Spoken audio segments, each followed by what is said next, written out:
এখানে সন্ধ্যাবেলা বাবুকে নিয়ে আমি আর আমার ননদ হচ্ছে ডক্টরের কাছে যাচ্ছি। বাবু একটু অসুস্থ, আগের ভিডিওতে বলেছিলাম। তো অনেক আপুরাই জানতে চেয়েছেন বাবুর কি হয়েছে। আজকের ভিডিওতে ইনশাল্লাহ শেয়ার করব যে বাবুর কি হয়েছে। আসসালামু আলাইকুম ভিউয়ার্স, আমি সুমাইয়া হাসান। আপনাদের সবাইকে স্বাগত জানাচ্ছি নতুন আরেকটি দিনের আরেকটি ব্লগ দেখার জন্য। আশা করছি যে যেখান থেকে আমার আজকের ভিডিওটি দেখছেন সবাই আল্লাহর রহমতে ভালো আছেন, সুস্থ আছেন। আমরাও আলহামদুলিল্লাহ আল্লাহর রহমতে বেশ ভালো আছি। আজকে সকাল থেকে ভিডিওটা শুরু করেছি। তো সকালবেলা ঘুম থেকে উঠে দরজা জানালাটা খুলে দিলাম। আর এখন হচ্ছে আমি আমার নাস্তাটা বানাবো। তো নাস্তা বানানোর আগে আমি বেলটা পরে নিচ্ছি। পিকুকে দেখেন এখানে সে তার ফুপির কাছে ঘুমাচ্ছে, আমার ননদ এখনও ঘুমাচ্ছে, বাবুও ঘুমাচ্ছে, আর পিকু হচ্ছে এভাবে বসে আছে।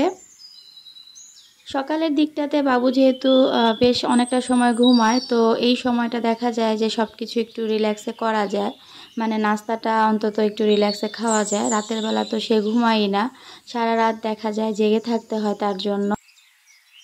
তো এই যে নাস্তাটা আমি রেডি করে নিয়েছি। আজকে আম্মু একটু দেরি হয়ে গিয়েছিল, যার কারণে আমার নাস্তাটা বানিয়ে দিয়ে যেতে পারেনি, তাই আমি করে নিয়েছি। এখানে 2টা গোলা রুটি করেছি, একটা ডিম পোস্ট, আর সেই সাথে সেমাই ছিল গতকালকে, সেটা নিয়েছি। সকালে নাস্তা করে একটু বেলকনিতে এসেছিলাম, দেখলাম গাছে বেশ সুন্দর ফুল ফুটেছে, দেখে তো মনটা ভীষণ ভালো হয়ে গেল। আসলে গাছ ভরা ফুল দেখতে আমার বেশ ভালো লাগে। আজকে হচ্ছে বাবুকে গোসল দিব। তো এই যে গোসল করানোর আগে এখানে আমি একটু ওর গায়ে তেল মালিশ করে নিব। আগের ভিডিওতে একজন আপু বলেছিলেন যে 1 মাস বয়স না হলে বাবুকে তেল দেয়া যায় না। এটা আমিও আসলে জানতাম যে 1 মাসের আগে তেল দেয়া যায় না, বা ইউটিউবেও আমি বেশ কিছু ভিডিওতে দেখেছি।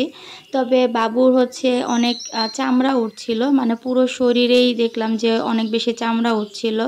তো যখন আমার সিজারের সেলাই কাটার জন্য আমি হসপিটালে গিয়েছিলাম, তখন ডক্টরকে জিজ্ঞেস করেছিলাম যে বাবুর এই চামড়া ওঠার কারণটা কি, বা এটা কী করলে ঠিক হবে।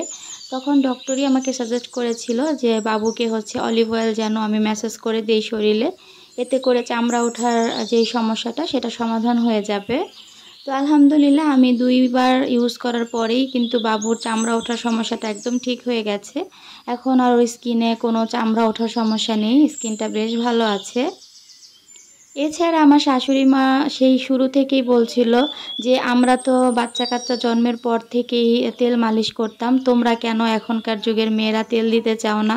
তো পরে আমি বললাম যে ডক্টর না করেছে 1 মাসের আগে তেল দিতে, তবে ডক্টর নিজেই যেহেতু বলেছেন যে তেল দেয়া যাবে, এই কারণেই কিন্তু দিয়েছি। তো আপু আসলে আমাকে বলেছিল যে তেল দেয়া যায় না, এটা আমিও জানতাম আপু। ডক্টরের সাজেশন ছাড়া আসলে আমি সেরকম কোনো কাজ করি না, যেহেতু আমি প্রথমবার মা হয়েছি, আমার অভিজ্ঞতা খুবই কম, তাই ডক্টরের সাজেশন ছাড়া কোনো কাজ করতে আমার একটু ভয় লাগে। তো বাবুকে তেল মালিশ করে আমি আর আমার ননদ মিলে গোসল করিয়েছি। আসলে আমি একদমই বাচ্চাদের গোসল করাতে পারি না, বা আমি জানিও না কিভাবে গোসল করাতে হয়। আমার ননদ কোথায় যেন দেখেছে, তো ও আমাকে বলে দিচ্ছিল, আমি সেভাবেই ট্রাই করেছি। তো প্রথম গোসলটা আমি আর আমার ননদ দুজন মিলে করেছি। আর তারপর হচ্ছে বাবুকে সুন্দর করে ফ্রেশ করে দিয়ে ঘুম পাড়িয়ে দিয়েছি। আর এখন হচ্ছে পিকুর খাবারটা একটু ঢেলে নিচ্ছি। পিকুকে কি খাবার খাওয়ায় এক আপু জানতে চেয়েছিলেন, এই কারণে আজকের ভিডিওতে দেখিয়ে দিলাম। এই যে ডুলসের যে 3 কেজির প্যাকেটটা দেখতে পাচ্ছেন, পিকুর জন্য সবসময় আমি এটাই আনি। তবে কখনো চিকেন ফ্লেভারটা আনি, কখনো ফিশ ফ্লেভারটা আনি। গত মাসে ওকে আমি ফিশ খাইয়েছিলাম, এই কারণে এবার ওর জন্য চিকেন এনেছি।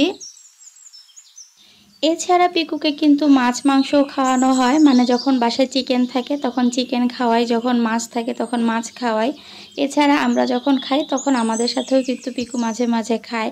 তো ওর খাবারের আসলে ওরকম নির্দিষ্ট কোনো জিনিস নেই যে এটাই একমাত্র খায়, এছাড়া অন্য কিছু খায় না। তো যাই হোক, এখন আপনাদের সঙ্গে শেয়ার করছি বাবুর কি হয়েছে। আসলে বাবুর যখন হয়েছে তখন থেকে ওর বাম চোখে একটু পানি পড়ছিল। তো বিষয়টা আমরা লক্ষ্য করেছিলাম, কিন্তু ওইরকমভাবে আমি জানতাম না যে এরকম চোখে পানি পড়ার কারণটা কি।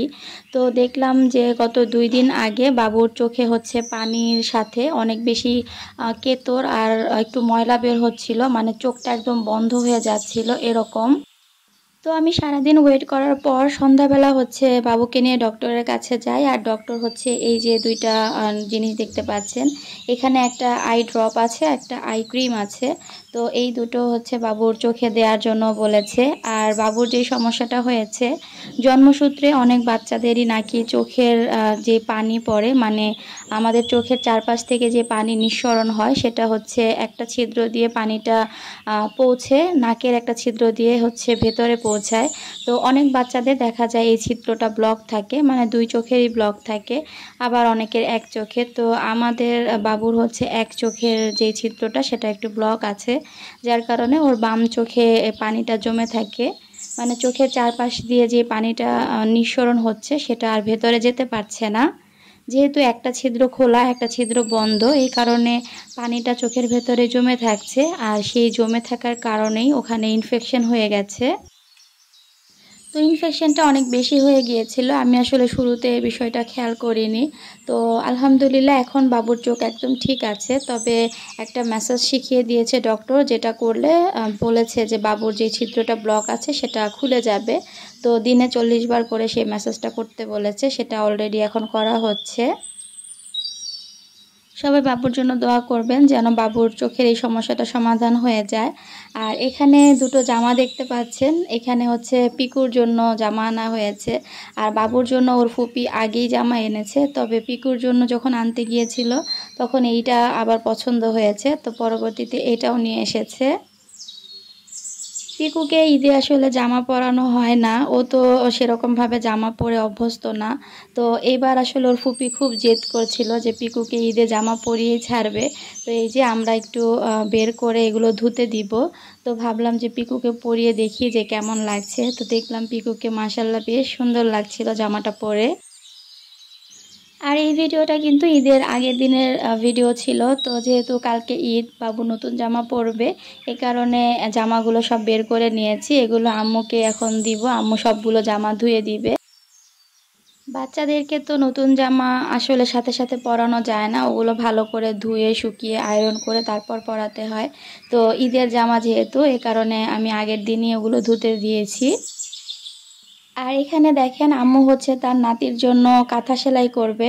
তো সেই কাঁথার সেলানোর প্রস্তুতি নেওয়া হচ্ছে। আম্মু অনেকগুলো ওড়না রেখেছে বাবুর কাঁথা সেলাই করার জন্য। যেহেতু আমার শাশুড়ি মা চাকরি করেন, সব সময় পান না। এখন ঈদের ছুটি চলছে, এই কারণে এই ঈদের ছুটিতেই সে তার নাতি সবগুলো কাঁথা সেলাই করে নিবে। আমি আসলে জীবনে কখনো কাঁথা সেলাই করিনি, কাঁথা সেলাইয়ের অভিজ্ঞতা আমার একদমই নেই। তারপরও আমার খুব ইচ্ছা যে নিজে হাতে আমি একটা কাঁথা সেলাই করব। একটা নকশি কাঁথা সেলাইয়ের প্রস্তুতি নিচ্ছি, সেটা ইনশাল্লাহ পরের ভিডিওতে আপনাদের সঙ্গে শেয়ার করব। তো এখানে বউ শাশুড়ি মিলে কাঁথা সেলাই প্রস্তুতি নিচ্ছিলাম। আর এরই মধ্যে বাইরে প্রচণ্ড বৃষ্টি শুরু হয়েছে, এটা হচ্ছে বিকেলবেলা। তো বিকেলে দেখলাম অনেক মেঘ করেছে, সেই সাথে অনেক বৃষ্টিও হচ্ছে। আর এরকম ঝুম বৃষ্টি কিন্তু দেখতে বেশ ভালো লাগে। তো বৃষ্টি দেখে আমার ননদ বলছিল পপকর্ন খাবে, এই কারণে ওর জন্য একটু পপকর্ন ভেজে নিচ্ছি। বৃষ্টির সময় এই ধরনের খাবার খেতে কিন্তু বেশ ভালো লাগে। তো পপকর্ন ভাজার যেই টুসটাস শব্দটা, সেটা কিন্তু আমার খুব বেশি ভালো লাগে। আর এরকম যখন ছিটে ওঠে তখন দেখতেও কিন্তু অনেক ভালো লাগে। তো এই যে সবগুলো পপকর্ন ভাজা হয়ে গেছে, এখন হচ্ছে আমরা তিনজন মিলে পপকর্ন খাবো আর বৃষ্টি উপভোগ করব। যেহেতু বিকেলবেলা সেরকম কোনো কাজ নেই, আর বাবু অলরেডি ঘুমাচ্ছে। সে আসলে দিনের বেলা একটু বেশি ঘুমায়, রাতের বেলা জেগে থাকে এরকম। তো আজ এখানেই বিদায় নিচ্ছি, সবাই ভালো থাকবেন, সুস্থ থাকবেন, আল্লাহ হাফেজ।